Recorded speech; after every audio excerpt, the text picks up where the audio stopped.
رسول أما بعد فأعوذ بالله من الشيطان الرجيم بسم الله الرحمن الرحيم يا أيها الذين آمنوا صلوا عليه وسلموا تسليما সকলেই দুরূদ শরীফ পড়েন اللهم صل على سيدنا ونبينا وشفيعنا وحبيبنا ومولانا محمد صلى الله عليه وعلى آله وأصحابه وبارك وسلم পারেন যারা সবাই একটু জোরে জোরে পড়েন اللهم صل على سيدنا ونبينا وشفيعنا وحبيبنا ومولانا محمد صلى الله عليه وعلى آله وأصحابه وبارك وسلم أعوذ بالله من الشيطان الرجيم بسم الله الرحمن الرحيم إنا نحن نزلنا الذكر وإنا له لحافظون وقال تعالى فاذكروني أذكركم واشكروا لي ولا تكفرون وقال النبي صلى الله عليه وسلم خيركم من تعلم القرآن وعلمه وقال النبي صلى الله عليه وسلم لكل شيء ثقالة وثقالة القلوب ذكر الله لا إله إلا الله لا إله إلا الله لا إله إلا الله لا إله إلا الله لا إله إلا الله لا إله إلا الله لا إله إلا الله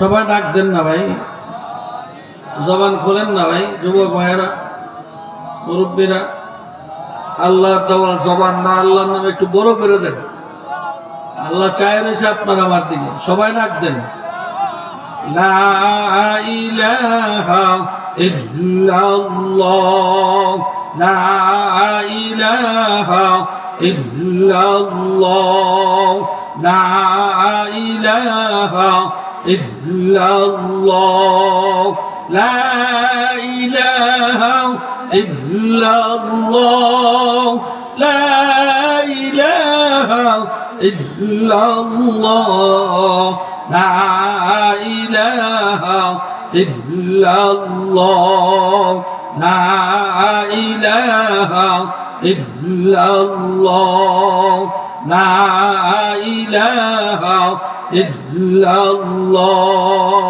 লা ইলাহা ইল্লাল্লাহ লা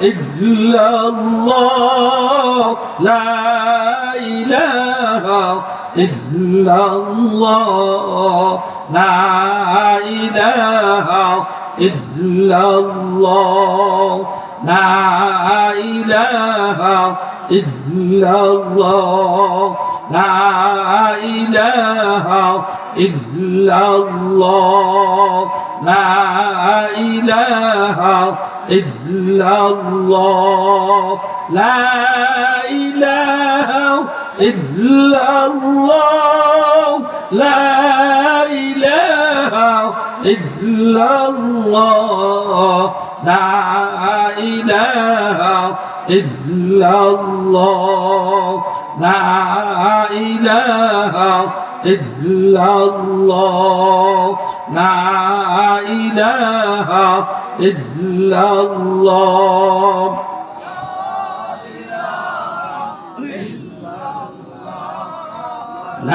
লা ইলাহা ইল্লাল্লাহ লা ইলাহা ইল্লাল্লাহ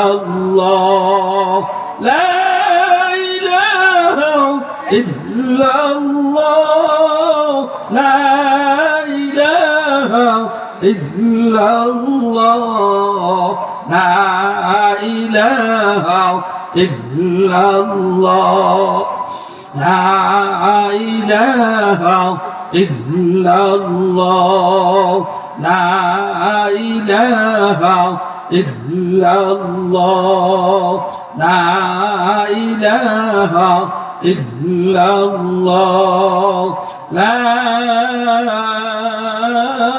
ইলাহা ইল্লাল্লাহ মুহাম্মাদুর রাসূলুল্লাহ সাল্লাল্লাহু আলাইহি ওয়াসাল্লাম। আমরা সকলে বলি আলহামদুলিল্লাহ। আর একটু জোরে বলা যাবে? একটু আওয়াজ করে শরীরের পুরো শক্তি দিয়া জোরে সোরে বলি আলহামদুলিল্লাহ। বাইতুল কোরআন নুরানি হাফিজিয়া মাদ্রাসা ও এলাকাবাসীর উদ্যোগে আয়োজিত আজকের ওয়াজ ও দোয়ার মাহফিলের সম্মানিত সভাপতি সাহেব মুআজ্জাজ ও মুকাররম আল্লাহর হাবিবের কলিজার টুকরা হযরত বুজুর্গ উলামায়ে কেরাম, আল্লাহ পাকের প্রিয় বান্দা জনাব রাসূলুল্লাহ সাল্লাল্লাহু আলাইহি ওয়াসাল্লামের আশিকিন মুহিব্বিন উম্মতগণ, পর্দার আড়ালের আমার মা ও বোনগণ, আল্লাহ পাক রব্বুল আলামিনের দরবারে লাখো কোটি শুকরিয়া আদায় করছি যে মহান রব্বুল আলামিন আপনাকে আমাকে এই ফিতনা ফাসাদের জামানায় দুর্যোগময় অবস্থার মধ্যে আল্লাহ পাক রব্বুল আলামিন অত্যন্ত মায়া করে দয়া করে মেহেরবানি করে এই দীর্ঘ রাত্র পর্যন্ত এমন একটা মজলিসে আল্লাহ তাআলা আপনাকে আমাকে বসায় রাখছেন যে মজলিসটাকে আল্লাহর নবী বেহেশতের বাগানের সঙ্গে তুলনা করছেন। যে মজলিসে বসলে আল্লাহ বান্দার গুনাহগুলি মাফ করে দেন, যেই মজলিসে বসলে বান্দার সঙ্গে আল্লাহর সঙ্গে একটা ভালো সম্পর্ক স্থাপন হয়ে যায়, এমন এক দামি মুবারক মজলিসে, উলামায়ে কেরামদের মজলিসে, জাকিরিন শাকিরিনদের মজলিসে আল্লাহ পাক রব্বুল আলামিন আপনাকে আমাকে হাজির হওয়ার তৌফিক দান করলেন। এতে আমরা সবাই খুশি না বেজার ভাই? যারা খুশি হতে পারলাম তারা আরেকবার শুকরিয়া আদায় করি, সকলে বলি আলহামদুলিল্লাহ। সন্ধ্যার পর থেকে এই পর্যন্ত উলামায়ে কেরাম আপনাদের সামনে কোরআন ও হাদিস থেকে মহামূল্যবান নসিহত পেশ করেছেন। আমি আপনাদের সামনে পবিত্র কালামে পাক থেকে দুইখানা আয়াতে কারিমা তেলাওয়াত করছি। আল্লাহর হাবিবের অসংখ্য বাণী হাদিস থেকে দুইখানা হাদিস আপনাদের সামনে পাঠ করছি। অতি অল্প সময়, সংক্ষিপ্ত সময় দ্বীনি নসিহত আপনারা দিলে দিলে মাওলার কাছে দোয়া করেন, মাওলা হে বলনে ওয়ালা যা বলবেন এবং আমরা যা শুনবো আল্লাহ তাআলা যেন আমাদের উভয়কে আমল করার তৌফিক দান করেন। সকলে জোরে সোরে বলেন আল্লাহুম্মা আমিন। শোনেন, এইদিকে তাকান। আমরা এখন বসা আছি কিসের উপরে? জমিনের উপরে। কিসের উপরে? বাজার করি কিসের মধ্যে? জমিনের মধ্যে করি না। চাষাবাদকারী কোথায়? চলাফেরা করি কোথায়? জমিনের উপরে।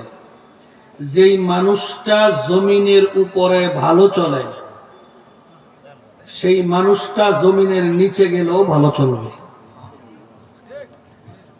যেই মানুষটা জমিনের উপরে ভালো চলতে পারে না, সে জমিনের নিচে গেলেও সে ভালো থাকতে পারবে না। যুবক ভাইরা, ছোট বাবারা কথা বলবো না। জমিনের নিচে কি আপনার আমার যাইতে হবে নাকি? ঘুমাইতেছেন মনে হয়? হ্যাঁ, সবাই কি যাওয়া লাগবে? সত্যি? কতদিন পরে? হ্যাঁ, এক সেকেন্ডেরও আসলে এই কথাটা তো আমরা বলি, কিন্তু এটা আমার অন্তরে নেই। কি কথা ঠিক না? সাহাবায়ে কেরামের মর্যাদা বর্তমান মুসলমানের মর্যাদার মধ্যে বেশ কম আছে। কতটুক? কথা বলা, আমার কথা বুঝেননি আপনারা? একটু বুঝে জবাব দিন। আমি লম্বা কথা বলবো না, সংক্ষেপে দুই একটি কথা আপনাদের মাথায় ঢুকানোর চেষ্টা করতেছি। ভালো করে বুঝে শোনার চিন্তা। এখানে যে ওয়াজ যারা শুনবেন, শরীরও এখানে থাকতে হবে, মনও এখানে থাকতে হবে। শরীর থাকবে এখানে, মন থাকবে বাহিরে, এমন শ্রোতা থাকলে চলে যাবে। মোবাইলের সংযোগ আমারটা বন্ধ, বাজবে না। আপনাদেরও কারো মোবাইলে বাজানো যাবে না, বাঁচতে পারবে না। বয়ান চলাকালীন সময় একেবারে সাইলেন্ট করে বসবেন, মনে থাকে যাবে। খেয়ালের সাথে, খুব মনোযোগের সাথে শুনবেন। আদবের মধ্যে হেদায়েত, বেআদবির মধ্যে হেদায়েত নেই, মনে রাখবেন।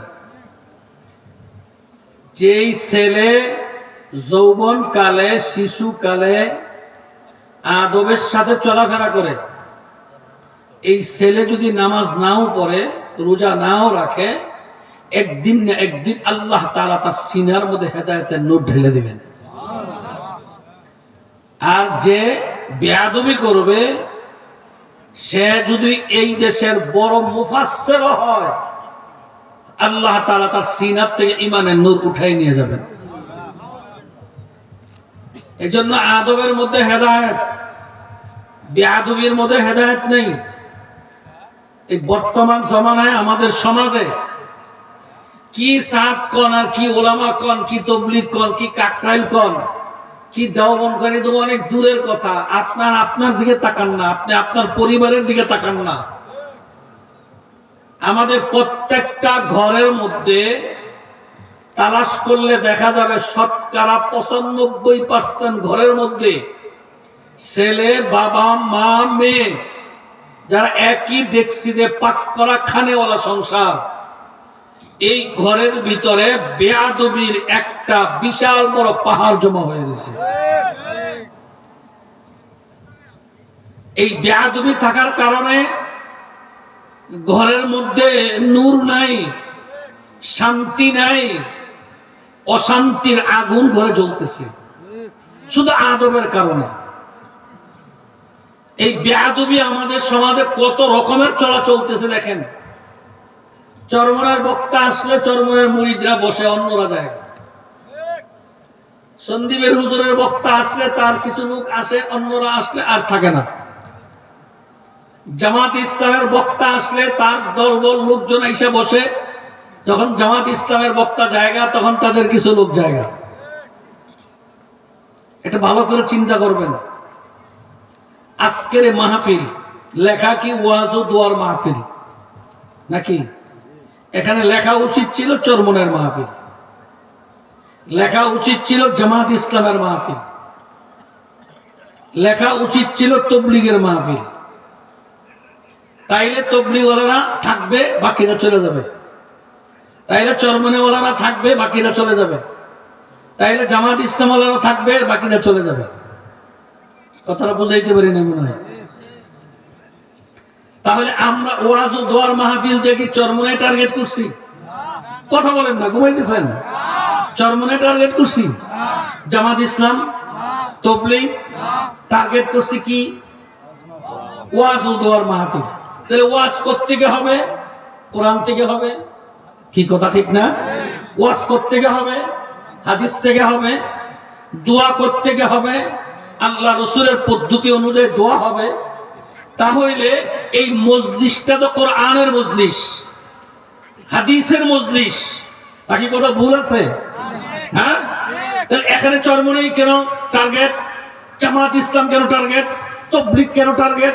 তার বক্তা আসলে আপনি আসবেন, তার বক্তা আসলে আপনি থাকবেন, অন্য বক্তা আসলে আপনি চলে যাবেন। এতে বোঝা যায় আপনার অন্তরের মধ্যে আল্লাহর কোরআন নবীর হাদিসের ভালোবাসা নাই, দলের ভালোবাসায় ঢুকছেন। যদি কোরআন হাদিসের ভালোবাসায় মাহফিল জমত, তাহলে এই এলাকার একটা যুবক সন্তান মাহফিল থেকে বের হইতে পারত না। যারা বের হইতেছে আর হাঁটতেছে, চা খাইতেছে, গল্প করতেছে, এতে আমার কিছু হবে না। আপনার এলাকার জান্নাতের বাগানের সাথে আপনি বেয়াদবি করতেছেন। এই কারণে মাহফিলে হেদায়েত নেই, এই কারণে মাহফিলের পরিবর্তন নেই। মাহফিল তো গতানুগতিক পোস্টার হবে, মাইক আসবে, প্যান্ডেল হবে, বক্তারে মোটা অঙ্কে টাকা দিবে, ভালো গোস খিচুড়ি খাওয়াবে, এর জন্য তো মাহফিল আসে নাই। মাহফিল তো সৃষ্টি হয়েছিল আল্লাহ বলা মানুষগুলিকে আল্লাহ পাগল বানিয়ে দেওয়ার জন্য মাহফিল হয়েছিল। কিন্তু কেন উল্টা হলো? বেয়াদবির কারণে। আমি চলো মনে আমি এক বেয়াদব, আরেক জামাত সে এক বেয়াদব, তাবলীগ আরেক এক বেয়াদব। এই বেয়াদব বেয়াদবের চরিত্র প্রয়োগ করতে করতে করতে করতে মানুষের অন্তর থেকে কোরআন হাদিসের মহাব্বত উঠে গেছে। দলীয় বক্তা হয়ে গেছে, দলীয় ওয়াজ হয়ে গেছে। খুব মারাত্মক ব্যাপার ভাই। যে কয়জন বসছেন খেয়ালের সাথে বসবেন, খুব খেয়াল। জমিনের নিচে আপনার আমার যাওয়া লাগবে নাকি? সত্যি কথা বলেন, সবাই মিললে বলেন তো যাওয়া লাগবে। কবে যাব? কথা বলেন না, কবে যাব? গ্যারান্টি নেই, জানা নাই, এখনো হইতে পারে। কি কথা ঠিক না? এখনো হতে পারে। জমিনের উপরে মানুষ চলে, জমিনের নিচেও মানুষ চলে। আপনাদের কাছে আমার প্রশ্ন, এখানে হিন্দু খ্রিস্টান বৌদ্ধ যারা আছেন তাদের কাছে নয়, যারা কালেমা পড়ছেন, মুসলমান হইছেন, আল্লাহ আল্লাহ রসুলকে বিশ্বাস করেন, কোরআন হাদিসকে বিশ্বাস করেন, এমন মানুষই তো এখানে সবাই। কি কথা ঠিক না? আপনার কাছে আমার প্রশ্ন, জমিনের নিচে আপনার আমার সাথে কি কিছু ঘটবে নাকি? হ্যাঁ, ঘটবে। কি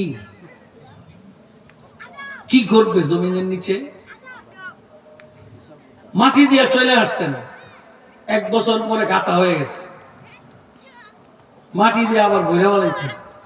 কি হয় জমিনের নিচে? হিন্দুরা বলে জমিনের নিচে কিচ্ছু নাই, আগুন দা পুরা শেষ করে দিছে, আর কিছু নেই। খ্রিস্টানরা বলে আমরা যে যিশুর গলার মধ্যে ফাঁসি লাগায় রাখছি, দুই হাত এইভাবে টানা মাইরা, দুই পা টানা মাইরা গলার মধ্যে ফাঁসি লাগাইয়া যিশুর ছবি দেখছেন আপনারা? দেখছেন? দেখেন নাই অনেকে। খ্রিস্টান মিশনে যাই দেখেন এইভাবে টানায় রাখছে কাঠের মধ্যে বাইন্দা। খ্রিস্টানরা বলে আমাদের পাপ পুণ্য যা আছে সব যিশুর কাঁধে দিয়ে দিছি, আমাদের আর জমিনের নিচে কিছু নেই। একবার শুনছিলাম দেওয়ানবাগি বলছে এই দেশে কবর বলতে কিছু নেই, হাসর বলতে কিছু নেই, কিয়ামত বলতে কিছু নেই। দুনিয়াতে যারা চলাফেরা করে এটাই আযাব, এটাই শান্তি, মৃত্যু হয়েছে, কিয়ামত শেষ, আর মাটির নিচে কিছু নেই।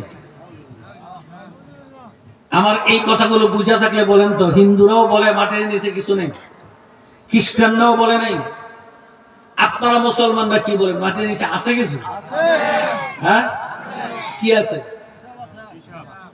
হিসাব দেখছেন জীবনে কোনোদিন? এটা কি? এটার নাম কি? কথা বলে না, নাম কি? বিশ্বাস। বিশ্বাস কাকে বলে? বিশ্বাস কাকে বলে? আমি একটা কথা আপনাদেরকে বলবো, আপনার যদি মন থেকে উদয় হয়, হ্যাঁ এই কথাটা সত্য, এই সত্য যখন স্বীকার করবেন তখন কাজ করতে সহজ হয়। সত্য যদি স্বীকার না করে তাহলে কাজ করতে সহজ হবে না। বিশ্বাস খুব মারাত্মক এক জিনিস। এটা আসতেও দেরি হয় না, যাইতেও দেরি হয় না।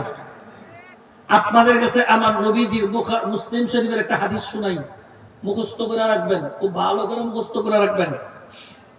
নবীজি বলেন, এমন এক জামানা আসতেছে তোমাদের কাছে, যেই জামানাতে দেখবা সকালবেলা একটা মানুষ ইমানদার, সন্ধ্যার সময় লোকটা কাফের। কে বলছেন? কথা বলে না, কে বলছেন? আমার নবীর এই কথাটা কি সঠিক? হ্যাঁ, কত পার্সেন্ট সঠিক? বুঝতে পারতেছেন না, মাথায় ঢুকতেছে না? সত্যি কথা খুব সঠিক। নবীজি বলছেন সকালবেলা ইমানদার, সন্ধ্যার সময় কাফের। সন্ধ্যার সময় ইমানদার, সকালবেলা কাফের। আমার নবীজি বলে গেছেন এই কথাটা বাস্তব হবে, এর মধ্যে কোনো সন্দেহ নাই। হাত পা কাইটে গেছে, ভাঙ্গে গেছে, অ্যাক্সিডেন্টে একেবারে পড়ে গেছে, দেখছে কেমনে ট্রাকের চাক্কা পায়ের উপর দিয়ে গেছে, কি অবস্থাতে আছে স্বচক্ষে দেখছে। এরপর হাসপাতাল ভর্তি করছে, চিকিৎসা চলতেছে। যেই যায় সবার কাছে বলে, ভাই আমাকে মাফ করে দেন, ভাই আমাকে মাফ করে দেন। বলেনি ভাই? ভাই আজকের থেকে আমি ইয়াকিন মজবুত করেছি, দোয়া করেন আল্লাহ যদি আমারে সুস্থ করে, আমি আল্লাহর পথে চলবো, আমি নবীর পথে চলবো। কি এই কথা কি বলে কি বলে না? জোরে বলেন। দাড়িটি সুন্দর করে রেখে দেয়। এরপরে দেখি তখন সুস্থ হয়েছে, হাঁটা চলা করতে পারে, স্বাস্থ্য দাড়ি নেই। কিরে বাবা, তোমার তো দাড়ি ছিল, দাড়ি ছিল কোথায়? বলে হুজুর তখন তো অসুস্থ ছিলাম, এখন তো ভালো হয়ে গেছে। মৃত্যুর আগে হাসপাতালে ইয়াকিন ছিল আল্লাহর উপরে, তিনি আমাকে সাহায্য করবেন, তখন ইমানদার ছিলেন। যখন হাত পা শক্তি হয়ে গেছে, এখন আল্লাহর উপর থেকে ঈমান চইলা দুনিয়ার আসবাবের প্রতি চলে গেছে। যেই মাত্র দুনিয়ার আসবাবের প্রতি ঈমান গেছে, তখন সে কাফের হয়ে গেছে। আর যখন আল্লাহর উপরে পূর্ণ আস্থা এবং বিশ্বাস ছিল, তখন সে ঈমানদার ছিল। এই কথা ঠিক না? এই বিশ্বাস আনদেখা জিনিস, আপনাদেরকে দেখানোর কোনো ব্যবস্থা নেই। আপনারা বলেন তো জান্নাত কি আছে? কথা বলেন, আছে? কোথায়? বার করে দেখান। আছে, জান্নাতে আছে, দেখছেন কেউ? কথা বলেন না, দেখছেন কেউ? কিন্তু জান্নাত নাই। কে বলছেন? আল্লাহ বলছেন। কে বলছেন? নবী বলছেন। এই কথা বিশ্বাস অন্তরে স্থাপন করা, আছে জান্নাত, এর মধ্যে কোনো সন্দেহ নাই। জাহান্নাম আছে? কথা বলেন, সবাই কথা বলেন না ভাই, খুব ক্লান্ত লাগতেছে। সবাই যে কথা বলতে হবে, ঘুমাই না ওয়াশ এখন না, এখন সজাগ থেকে মাথা ওয়াশ করেন, ব্রেনে ঢুকান। এই সব গন্ডগোল, এইটা যার ভালো। আর বডি তো কিচ্ছু না, এই শরীর এটা তো কিচ্ছু না, এটা মাটিতে খেয়ে ফেলবে, এটা পচে যাবে, নষ্ট হয়ে যাবে। আসল তো এইটা। এই ব্রেন আর কলব যার সুস্থ, সেই মানুষটা সুস্থ। ব্রেন আর কলব যার অসুস্থ, এর মধ্যে যা দুনিয়া ঢুকে অসুস্থ হয়ে গেছে, এই মানুষটা অসুস্থ। এই মানুষটার বড় বিপদ। এই শরীরের কোনো বিপদ নাই।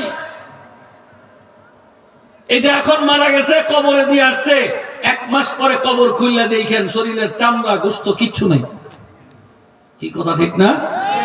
তাহলে জান্নাত কোথায় দিবে? কাকে দিবে? শরীর তো নাই, দিবে কাকে? ঘুমাইতেছেন মনে হয়। জান্নাত দিবে কাকে? এই রূহকে, ব্রেইনকে, কলবকে আল্লাহ জান্নাত দিবেন। সুবহানাল্লাহ। তোরে বলেন জাহান্নাম আছে?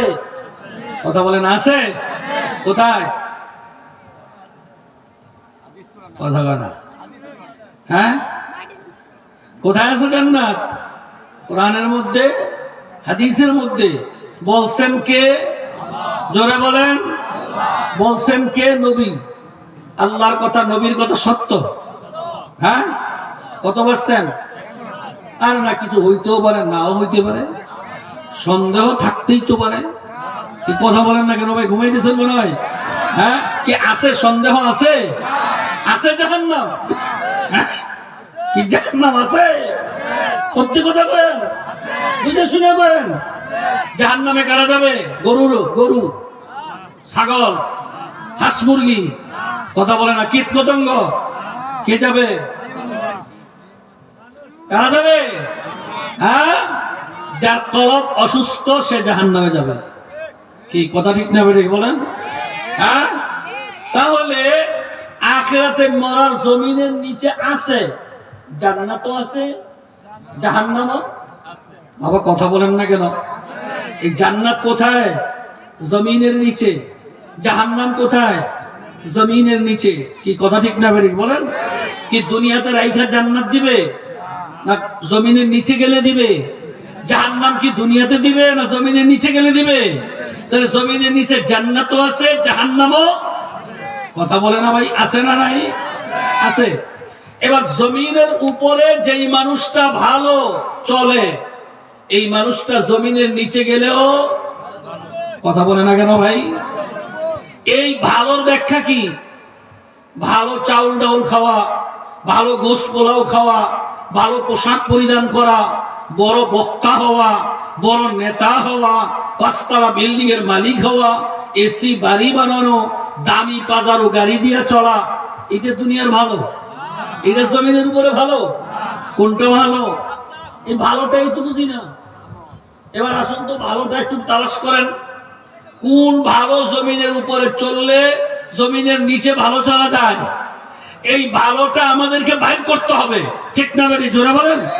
আপনারা কি জমিনের উপরে ভালো থাকতে চান না? হ্যাঁ, তবে জমিনের নিচে মনে হয় ভালো থাকতে চান না। হ্যাঁ, কি জমিনের নিচে ভালো থাকতে চান? জমিনের উপরে কি ভালো থাকতে চান? কারা কারা চান একটু আল্লাহু আকবার বলে তুলেন তো। আগে দেখতে হবে কাস্টমারটা কেমন, সদাই কিনার উপযুক্ত কিনা, বুঝে তারপরে সদাই বিক্রি করতে হবে। না 5 টাকার সদাই নিয়ে 6 বছর ঘুরাবে, এটা তো বুঝতে হবে। পাক্কা নিয়ত, পাক্কা নিয়ত। ভালো করে আল্লাহ কিন্তু চাই নিছে।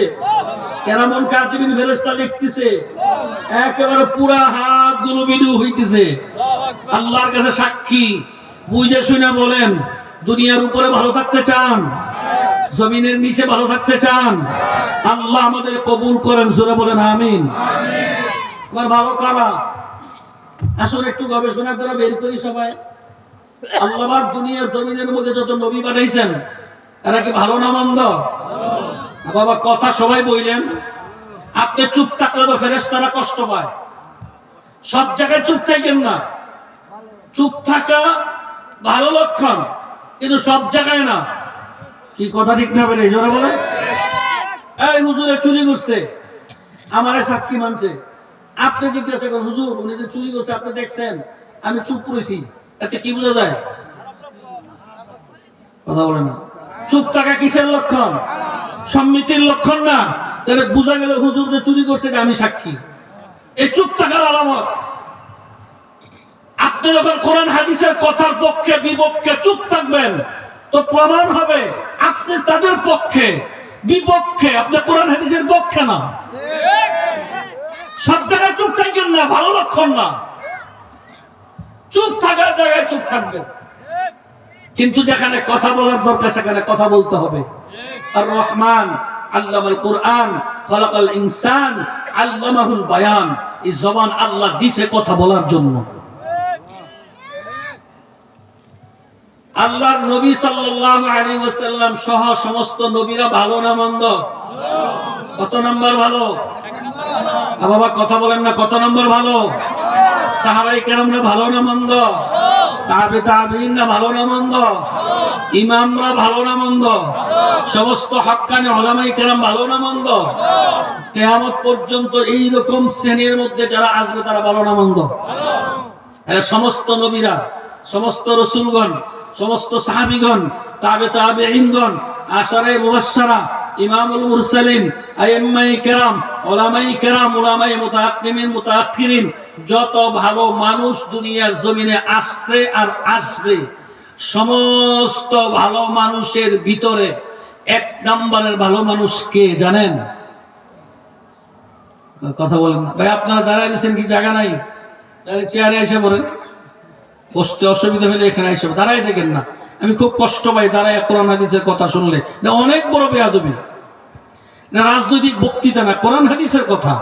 এখানে মাথা নোয়াইতে হবে। দুনিয়ার সবাই কোরআনের সামনে নিচে, এজন্য হয়তো বসেন, না এই চেয়ার আসে, চেয়ারে এসে বসেন। তাহলে বলেন তো আপনারা, সমস্ত ভালো মানুষের মধ্যে এক নম্বরে ভালো মানুষটার নাম কি? কথা বলে না কেন ভাই? জনাবে মুহাম্মদুর রাসূলুল্লাহ সাল্লাল্লাহু আলাইহি ওয়াসাল্লাম। বলেন সবাই, জনাবে মুহাম্মদুর রাসূলুল্লাহ। বলেন সবাই, জনাবে মুহাম্মদুর রাসূলুল্লাহ সাল্লাল্লাহু আলাইহি ওয়াসাল্লাম। আপনাদের ক্ষুদ্র এলেম যার যেমন আছে, এই ক্ষুদ্র জ্ঞানের দ্বারা চিন্তা করে বলেন তো, আল্লাহর নবী সমস্ত ভালো মানুষের মধ্যে এক নম্বর ভালো মানুষ নেই? এখনো চুপ থাকে কিছু মানুষ। বলেন তো, আল্লাহর নবী কি এক নম্বরের ভালো না দুই নম্বরের ভালো? আল্লাহর নবীদের চরিত্র, চাল চলন, আচার ব্যবহার এক নম্বরের মধ্যে কোনো সন্দেহ আছে নাকি? বলেন, আপনার আমার পীর এক নম্বর না আমার রসুল এক নম্বর? আপনার আমার দলের নেতা এক নম্বর না আমার রসুল এক নম্বর? তাহলে আল্লাহর নবী যেমন ভালো, তার কাজ কর্ম তেমন। কি কথা ঠিক না বলি? বলেন, আমরা কোথায় ভালো থাকবো? ভুলে গেছি। মনে রাখতে হবে তো, জমিনের উপরে। আমরা কোথায় ভালো থাকতে চাইছিলাম? জমিনের উপরে। আল্লাহর নবী আসছেন কই? জমিনের নিচে না উপরে? নবী যেমন জমিনের উপরে আসছে, আমরা জমিনের উপরে আল্লাহ রাখছে। যদি আমরা জমিনের উপরে ভালো থাকতে হয়, তাহলে আল্লাহ রসুলের কথা মতো, তার আদর্শ চরিত্র মতো আমার ব্যক্তিগত জীবন থেকে শুরু করে আন্তর্জাতিক জীবন পর্যন্ত যদি নবীর তরিকার সাথে মিলে চলতে পারি, তাহলে আমি ভালো মানুষ। কি কথা ঠিক? আলেম হইতে পারবো, মুহাদ্দিস হইতে পারবো, এমপি হতে পারবো, মন্ত্রী হতে পারবো, চেয়ারম্যান হতে পারবো, সমাজের বড় নেতা হতে পারবো, কোটি কোটি টাকার মালিক হতে পারবো, কিন্তু আমার নবীর আদর্শের সাথে আমার জীবনের প্রত্যেকটা কাজ যদি মিলাইয়া করতে না পারি, আমি ভালো মানুষ হইতে পারবো না। খুব ভালো করে বুঝবেন ভাই, নিজের ব্রেনটাকে ঢুকান। থাকবো না কেউ, চলে যেতে হবে। যত ঘাট তেইরামি করুক আর যত ভালো চলুক আর মন্দ চলুক, কম খাক আর বেশি খাক, যাই কিছু করুক, জমিনের নিচে যেতে হবে। এইটাই চিরন্তন সত্য। কি কথা ঠিক? এর মধ্যে কোনো সন্দেহ আছে? তাহলে জমিনের উপরে যে ভালো চলে, সে জমিনের নিচে, কথা বলে না ভাই? জমিনের উপরে যে ভালো চলে, সে জমিনের নিচে ভালো চলবে। আপনারা বিবেচনা করে দেখবেন, কারা জমিনের উপরে ভালো চলে আর ভালো চলার মাপকাঠি কি? আচ্ছা, একটা প্রশ্ন আপনারা বলেন তো, আল্লাহর নবীজি কিশোরগঞ্জ জেলার জন্য আসছেন? আসতে বললেন যেমন সন্দেহ আছে। শুধু নরসিংদীর জন্য আসছেন? শুধু ময়মনসিংহের জন্য আসছেন? শুধু বাংলাদেশের জন্য? হ্যাঁ, শুধু আমার নবী একটা কাজ নিয়ে আসছেন না সব কাজ নিয়ে আসছেন? সারা দুনিয়ার বিশ্ব নবী, ঠিক না ভাই? জোরে বলেন। সমস্ত নবীদের কাছে আল্লাহ যত গুণে গুণান্বিত করছেন, আপনার আমার নবীকে আল্লাহ তাআলা সকল নবীর গুণানে গুণে গুণান্বিত করছেন। কিয়ামত পর্যন্ত আর নবী আসবে না। উম্মত কি করবে? উম্মত ভাত খাবে কেমনে? উম্মত রাস্তা দিয়ে হাঁটবে কেমনে? উম্মত কথা বলবে কেমনে? উম্মত ইস্তেঞ্জা করবে কেমনে? বাথরুমে যাবে কেমনে? গোসল করবে কেমনে? কাপড় পরবে কেমনে? কাজ দিবে কেমনে? হাঁচি দিবে কেমনে? এই সব পদ্ধতি মনে হয় আমার নবী শিখায় নাই। কি কথা বলেন না কেন ভাই? সত্যি কথা বললেন, শিখাইছে। আমার নবী সমতল জমিনে দস্তরখানা বিছাইয়া 3 তরিকার 1 তরিকায় বসে আমার নবী খাইতেন। আমার নবীর বসাটা, আমার নবীর তরিকার খাওয়াটা, দস্তরখানা বিছানোটা আমার নবী করছে, বোঝা যায় এই কাজটাই 1 নাম্বার। এছাড়া যত পদ্ধতিতে খাবারের ব্যবস্থা হয় একটাও 1 নাম্বার পদ্ধতি হইতে পারে না। কি বুঝলেন?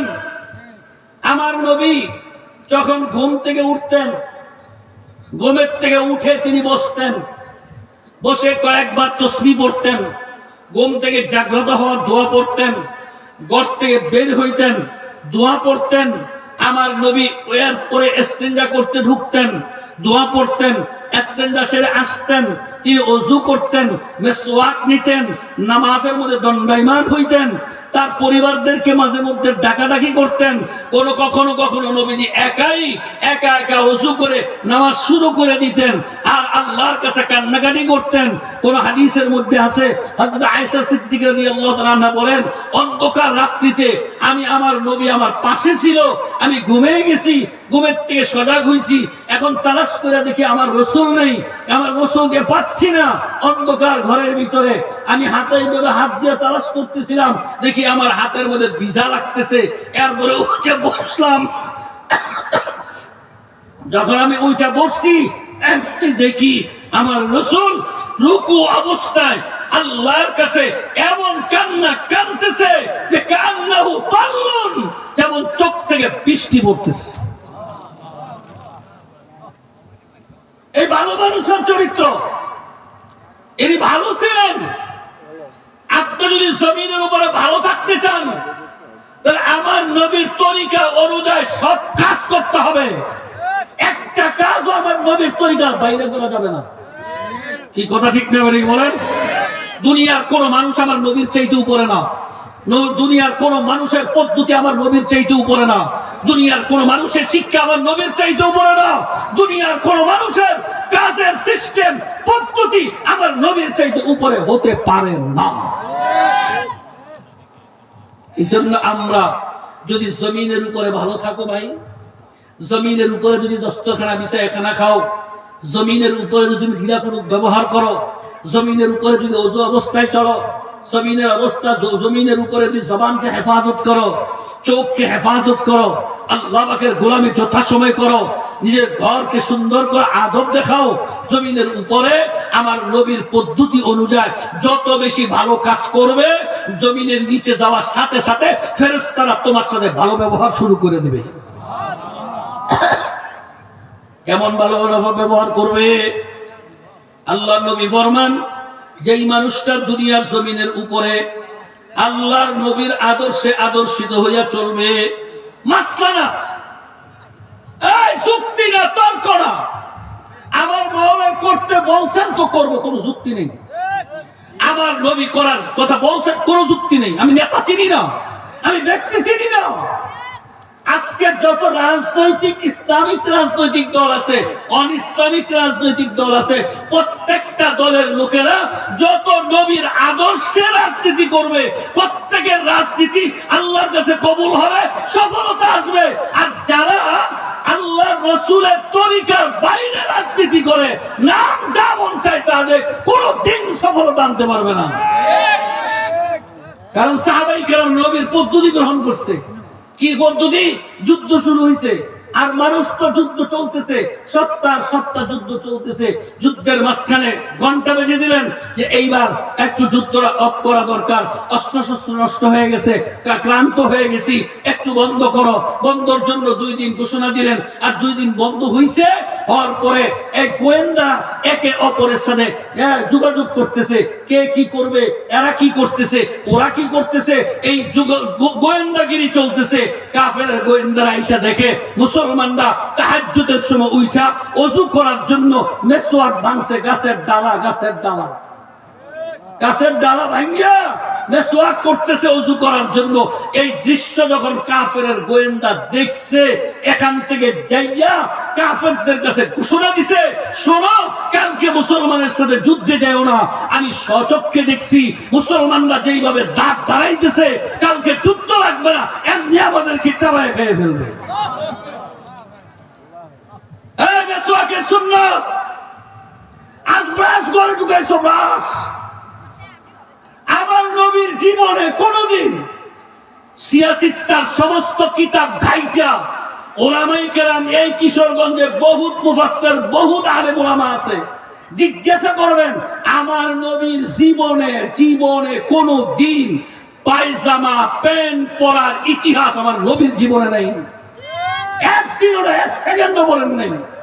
কোন দলিল দিয়ে দেখাইতে পারবে না। আজকে যারা প্যান্ট পরে ইসলামী রাজনীতি করো, শার্ট পরে ইসলামী রাজনীতি করো, আমার নবীর তরিকার থেকে তুমি দূরে চলে গেছো, সফলতা করতে পারবে না। দুনিয়ার উপরেও নবীর সাথে ভালো নাই, জমিনের নিচে গেলেও ভালো চলতে পারবে না। আমার নবী সবসময় লুঙ্গি পরিধান করতেন। সুবহানাল্লাহ, জোরে বলেন, আরো জোরে বলেন না সুবহানাল্লাহ। আমার নবী সবসময় লুঙ্গি ব্যবহার করতেন। আজকে আমরা গরিবরা লুঙ্গি পিন্দি আর বড় লোকেরা প্যান্ট পরে, ঠিক না বেরি? জোরে বলেন। যত একটু উপরে উঠে প্যান্টের আমল শুরু হয়ে যায়। অথচ আমার নবীর জীবনে একদিন, এক সেকেন্ড, চ্যালেঞ্জ করে গেলাম, কোন আলেম যদি বের করে দেখাইতে পারেন ওই দিন থেকে আপনার গোলামি করব। আমার নবীর 63 বছর জীবনে এক সেকেন্ড সময়ের জন্য আমার নবী পায়জামা পরে নেন। আমার নবী সারা জীবন লুঙ্গি পরিধান করতেন।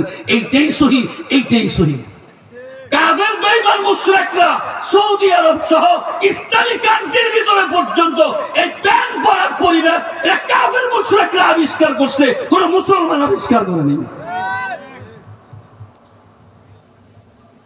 জমিনের উপরে ভালো থাকতে হয়, আমার নবীর তরিকা লাগবে। যদি আমার নবীর তরিকা অনুযায়ী যদি তুমি তোমার ঘর চালাও, ভাই আমার কথা বলতেছি, আপনাদের যদি কারো মনে চায় যে আমি জমিনের নিচে গিয়া ভালো চলতে চাই, ভালো থাকতে চাই, আপনিও সিদ্ধান্ত গ্রহণ করেন আমিও জমিনের উপরে ভালো চলবো। আর জমিনের উপরে যদি ভালো চলতে হয়, আমার নবীর তরিকার বাইরে চলা যাবে না। যদি আমার নবীর তরিকা অনুযায়ী যদি আমি আপনি যদি জমিনের উপরে ভালো চলতে পারি, চলতে চলতে চলতে চলতে যখন আমি আপনি মৌতের বিছানায় পড়িয়া যাব, স্বপ্নের মতো দেখব আল্লাহ মালাকুল মউত আত্মা যখন আমার জান কবজ করার জন্য আমার কাছে আসবে, এমন একটা অবস্থায় আসবে 500 ফেরেশতা লইয়া, জান্নাতের মেশক আম্বার লইয়া, সুস্বাগতম দিয়া, আপনাকে আমাকে চতুর্দিকে ঘেরাও দিয়া, আল্লাহ পাকের হুকুমে 8টা জান্নাতের দরজা আপনার আমার সামনে মাওলাই খুলিয়া দিবে।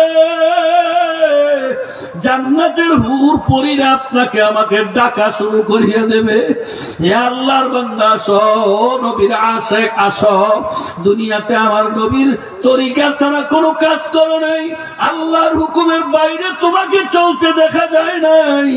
আজকে আমার মাওলা খুশি হইয়া তোমার জন্য জান্নাত সাজাইয়া রাখছে। সবাই জোরে বলুন সুবহানাল্লাহ। ভাইরা, দুনিয়ার মানুষগুলো তোমারে কাপড় গোসল দেওয়ার আগে জান্নাতের ফেরেশতারা তোমারে গোসল দিয়া ফলাইবে। দুনিয়ার মানুষ কাফন পরানোর আগে জান্নাতের ফেরেশতারা তোমারে কাফনে কাপড় পরাইয়া ফলাইবে। দুনিয়ার মানুষগুলো জানাজার ময়দানে হাজির হওয়ার আগে জান্নাতের ফেরেশতারা তোমার জানাজার ময়দানে হাজির হইয়া যাইবে।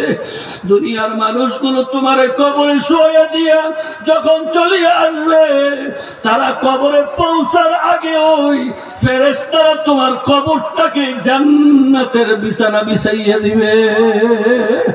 ভাইরা, সবাই যখন কবরে মাটি দিয়ে চলিয়া আসবে, তোমার আমার কবরটা আমার মাওলা পাকের হুকুমে জান্নাতুল ফিরদাউস থেকে একটা দরজা কবর পর্যন্ত মাওলাই খুলিয়া দেবে, আর একটা দরজা আমার নবীর রওজা পর্যন্ত খুলিয়া দিবে। আর ডাইকা বলবে, ওই যে তাকাইয়া দেখো রহমাতুল লিল আলামিনকে দেখা যায়। ভাইরা জমিনের উপরে ভালো হয়ে যাও। যত চেষ্টা করো কোনো দোয়ায় কাম হবে না, হাজারো দোয়া চাইলেও কোনো কাজ হবে না। চরমনার মরহুম আল্লাহর কুতুব সৈয়দ ফজলুল করিম রহমতুল্লাহ আলাইহির কাছে যাইয়া যখন আমরা বলতাম হুজুর আমার জন্য দোয়া কইরেন, হুজুর বলতেন বাবা দোয়ার কাম করো, যদি দোয়ার কাম করো তোমার ঘরের বেড়া ভাঙ্গে তোমার ঘরে তোমার কাছে দোয়া ঢুকবে। আর যদি দোয়ার কাম না করো হাজারো দোয়া চাইও পাইবা না। ভাইরা দুনিয়ার জমিনে ভালো করার জন্য প্রস্তুতি গ্রহণ করো। আলেমদের কাছে জিজ্ঞাসা করো হুজুর এই কামটা আমার নবী কেমনে করছে, ওই কামটা আমার নবী কেমনে করছে, আমার নবী মেয়ের বিবাহ সাথী কেমনে দিছে, আমার নবী কোন পদ্ধতি বাতাইছে। আলেমদের কাছে যাও, ভালো ভালো নবীর দেখানো ভালো ভালো কাজগুলো জমিনের উপরে যত বেশি ভালো কাম করবা আল্লাহ তোমাকে জমিনের উপরেও সম্মানিত করবে। আর জমিনের নিচে যাওয়ার সাথে সাথে আল্লাহর 8টা জান্নাতের দরজা তোমার জন্য খুলে দিবে। সবাই জোরে বলুন সুবহানাল্লাহ। ভাইরা জমিনের উপরে ভালো করো। পায়ে ধরে বলা যায় হে যুবক থাকতে পারবা না রে যুবক, ও মুরব্বী থাকার সময় নাই, তোমারও নাই আমারও নাই। বাবারে কত কত মানুষের লাশ, কত মানুষের খবর, কত যুবকের খবর। এই যে 5 তারিখের মধ্যে 5 তারিখের আগে 3 তারিখ 2 তারিখ 4 তারিখ 5 তারিখ পর্যন্ত কত যুবক যে শাহাদত বরণ করছে, আল্লাহ কত মায়ের বুক খালি হয়ে গেল, করুণা কত মানুষের বুক খালি হয়ে গেল। আরে কত মানুষ কত যুবক দুনিয়ার থেকে হঠাৎ করিয়া দুনিয়ার থেকে চলিয়া গেছে। এই এলাকার যুবক ভাইরা ও মুরব্বী বাবারা সত্য কথা শুনাইয়া দিয়া গেলাম, দুনিয়ার জমিনের উপরে ভালো হও, কবরে হাসরে মিজানেও তুমি ভালো থাকতে পারবা। আর জমিনের উপরে যদি ভালো হইতে না পারো, জমিনের উপরে যদি আমার নবীর তরিকা অনুযায়ী চলতে চালাইতে না পারো, যত চেষ্টাই আর যত দোয়া যত খাবার যত কোটি কোরআন খতমই পড়ো না কেন, জমিনের নিচে গেলে ফেরেশতারা তোমার সঙ্গে ভালো ব্যবহার করবে না। আল্লাহর নবী বলেন যারা দুনিয়ার জমিনের উপরে খারাপ ব্যবহার করে, খারাপ অবস্থায় চলে, অর্থাৎ আমার নবীর তরিকা অনুযায়ী চলে না, দাড়ি কামায়, নবীজি বলেন যারা দাড়ি কাটলো সে যেন আমার রাসূলের কলিজার মধ্যে আঘাত করলো। এই মায়ার মুখটা আমার মাওলা নিজের কুদরতি হাতে বানাইছেন। আল্লাহু আকবার। এই গলার থেকে নিচ পর্যন্ত ফেরেশতারা বানাইছে, আর গলার থেকে মাথার তালুটা সহ এই ছোট্ট একটা জায়গা আমার আল্লাহ নিজের কুদরতি হাতে বানাইছে। অল্প জায়গার মধ্যে আমার আল্লাহ কত সুন্দর কাজ করে ফেলাইছে। আল্লাহ আরে কি সুন্দর চক্ষু, কি সুন্দর নাক, কি সুন্দর কপাল, কি সুন্দর মুখ, কি সুন্দর দাঁত, কি সুন্দর জিহ্বা, কি সুন্দর দাড়ি, কি সুন্দর মুখ। এদিকে বানাইছে কে? আরো জোরে আওয়াজ দিয়ে বলো কে বানাইছে কে?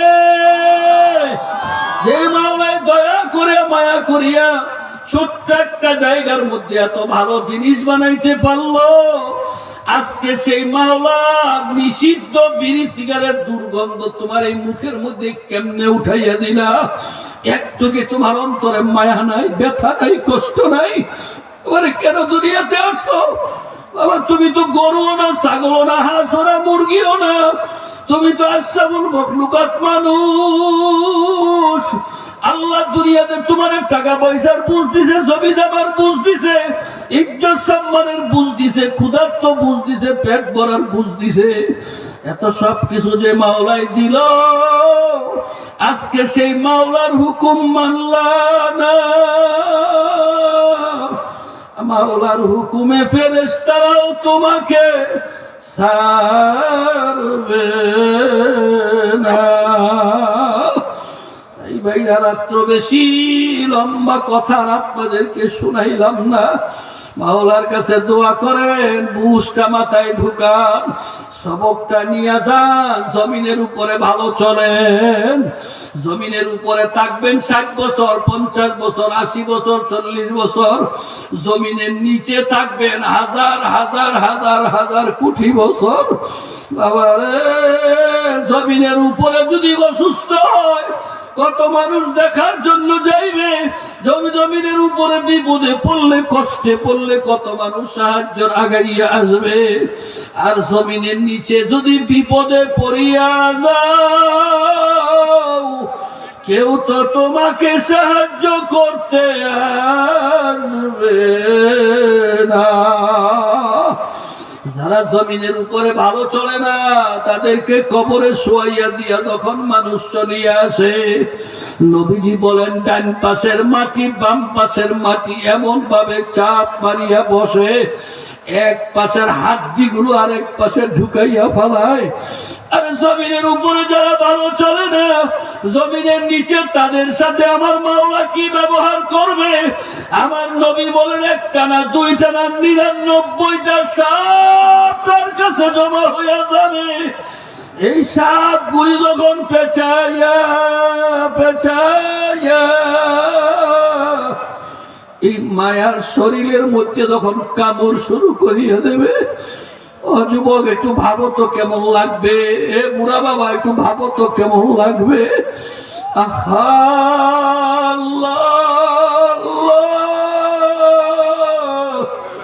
একবার কামড় দিলে যে বিষ জমবে, 40,000 বছর পর্যন্ত শরীরের মধ্যে সে বিষ জমিয়া থাকবে। কত চিৎকার করবি, কত কাঁদবি, কত চিল্লাবি, ছেলেও পাবি না, মেয়েও পাবি না, ভাইও পাবি না, বন্ধুও পাবি না, দলও পাবি না, নেতাও পাবি না।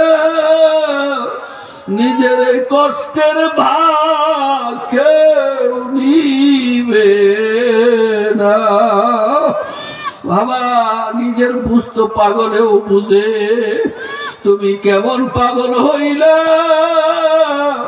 মাওলার দেওয়া নাচ দেবত খাই আবার মাবুদের হুকুম মানবা না। এর চেয়ে বড় নিমখ হারামি আর তো কিছু হইতে পারে না। এই ভাইরা, দিলদারে ভাঙ্গিয়া মাবুদের কাছে খালেস তওবা করো, খালেস ভাবে দিলদারে ভাঙ্গিয়া তওবা করো। মাবুদ গো, ভুল করে ফেলাইছি, আজকে মজলিসে বৈশা ওয়াদা করলাম বাকি জীবন দুনিয়ার ও জমিনের উপরে ভালো হয়ে চলার জন্য চেষ্টা করব। মাবুদ গো, তুমি কবরে আমাদের সঙ্গে ভালো ব্যবহার করিও। ভাইরা, মজলিসে যারা আছেন, আল্লাহ পাক নিজে বলেন, ইয়া ইবাদিয়াল্লাযীনা আসরাফু আলা আনফুসিহিম লা তাকনাতু মির রাহমাতিল্লাহ। আমার মাওলা ডাইকা বলেন, বান্দা তুই আমার রহমত থেকে নৈরাশ হইস না। দিলদারে ভাঙ্গিয়া ভালো হয়ে চলার জন্য যখন তুই পাক্কা সিদ্ধান্ত গ্রহণ করিয়া ফেলাবি, আমি আল্লাহ তাআলা তোর পিছনের জিন্দেগীর সব মাফ করে দেব। তাই ভাইরা, আমি সবাইকে অনুরোধ করব, তুমি তোমার দিনের দিকে তাকাও, আমার মাওলা তোমার দিকে তাকাইয়া আছে। এই খেয়াল করিয়া যারা যারা খালেস তওবা, খালেস ইচ্ছা করিয়া দিলের থেকে পাক্কা নিয়ত করতে পারো যে হুজুর আজকের থেকে জমিনের উপরে আমার নবীর পদ্ধতি অনুযায়ী ভালো চলার জন্য পাক্কা নিয়ত করলাম, এই রকম যারা যারা নিয়ত করতে পারো, এরা একটু আল্লাহু আকবার বলে হাত উঠাও। নারে তাকবীর। চোখটা বন্ধ করেন, মাথাটা নিচের দিকে দেন, এরপরে দিল দিয়ে তাকাইয়া দেখেন, এই তো আমার আল্লাহ আমার দিকে তাকাইয়া আছে। মুহাব্বতের সাথে ডাক দেন, আল্লাহ। আরো মোহাব্বতের আওয়াজ দিয়া বলো আল্লাহ, পাক্কা নিয়ত করছি দুনিয়ার জমিনের উপরে ভালো হওয়ার নিয়ত করে ফেলেছি। আল্লাহ আমাদের সবাইকে জমিনের উপরে ভালোভাবে চলার তৌফিক দিয়া দেন। সবাই জোরে বলেন আল্লাহুম্মা আমিন। আমিও আপনাদের কাছে দোয়া চাই, আমিও দোয়া করি আল্লাহ পাক রব্বুল আলামিন যেন আমাদের সবাইকে জমিনের উপরে ভালোভাবে চলার তৌফিক দিয়া দেন। আল্লাহুম্মা আমিন, আল্লাহুম্মা আমিন। ও ঘরের মা বোনেরা, হাত উঠে মাওলার দরবারে কান্দো আর মাপ চাও।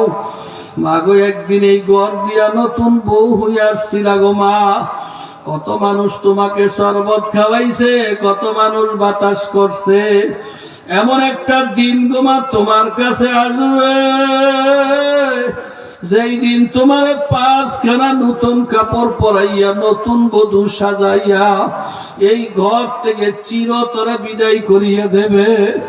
ছেলে কাঁদবে মা মা বলে, মেয়ে কাঁদবে মা মা বলে, জবাব তো আর দিবা না। ও মাবুদ, আমরা গুনাহগারের দল, পাপীর দল, আসামির দল, গোলামের দল। মালিক, বড় আশা করি আপনার শাহী দরবারে হাত উঠাইলাম। দয়া করে মায়া করে আপনি আমাদের সবাইকে কবুল করে নেন। আল্লাহ, ইয়া আল্লাহ, আপনি যখন আমাদের দুনিয়ার জমিনে পাঠাইছিলেন আমাদের আমল নামায় কোনো গুনাহ ছিল না, কোনো পাপ ছিল না, কোনো অন্যায় ছিল না। এখন আমল নামার দিকে তাকাইয়া দেখি কত নামাজ সারিয়া দেওয়ার গুনাহ আমল নামায় জমা হইয়া রয়েছে, কত রোজা সারিয়া দেওয়ার গুনাহ আমল নামায় জমা হইয়া রয়েছে, কত দাড়ি কামানের গুনাহ, কত সুদের গুনাহ, ঘুষের গুনাহ আমল নামায় জমা হইয়া রয়েছে। আল্লাহ, ইয়া আল্লাহ, দুনিয়ার জমিনের উপরে আমরা খারাপ করিয়া ফেলাইছি, ভুল করে ফেলাইছি, অন্যায় করে ফেলাইছি। তোমার কুদরতি পায়ে ধরিয়া মাপ চাই। দয়া করে মায়া করে আপনি আমাদের জিন্দেগীর সমস্ত গুনাহ খাতাগুলি মাফ করে দেন। আল্লাহ, ইয়া আল্লাহ, কত আলেম ওলামাদের নিয়ে হাত উঠাইলাম, কত সাদা দাড়িওয়ালা মুরব্বী বাবাদেরকে নিয়ে হাত উঠাইলাম। আল্লাহ, আল্লাহ, বেগুনা মাসুম তালিবুল ইলমদেরকে সাথে নিয়ে হাত উঠাইলাম। জানি না হাজরানে মজলিসের ভিতরে কাকে তোমার কাছে ভালো লাগছে, কার হাত দুইটা তোমার কাছে পছন্দ হয়ে গেছে। আল্লাহ, ইয়া আল্লাহ, তার উসিলে তুমি আমাদের সবাইকে কবুল করে নাও। আল্লাহ, আমরা যারা হাত উঠাইলাম জানি না আমাদের মধ্যে কার জানি বাবা নাই, কার জানি মা নাই।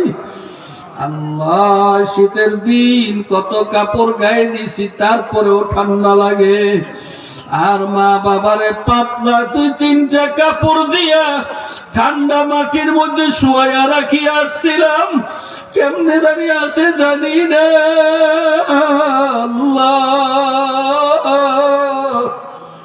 আল্লাহ, আমরা তোমার কাছে দরখাস্ত পেশ করি, আমাদের প্রত্যেকের মা বাবার কবরকে আপনি বেহেশতের বাগান বানাইয়া দেন।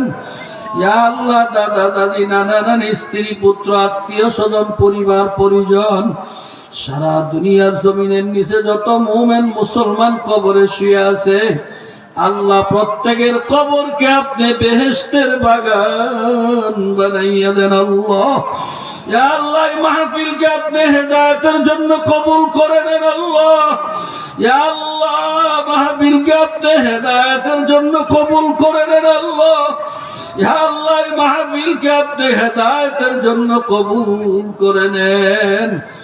আল্লাহ এই মাহফিল করতে যাইয়া যারা টাকা পয়সা দিছে, যারা সাহায্য করছে, যারা চিন্তা ফিকির মেহনত করছে, আমরা যারা হাজির হইলাম, আমাদের কাউকে আপনার গোলাম বান্দা না বানাইয়া কবরে নিয়েন না।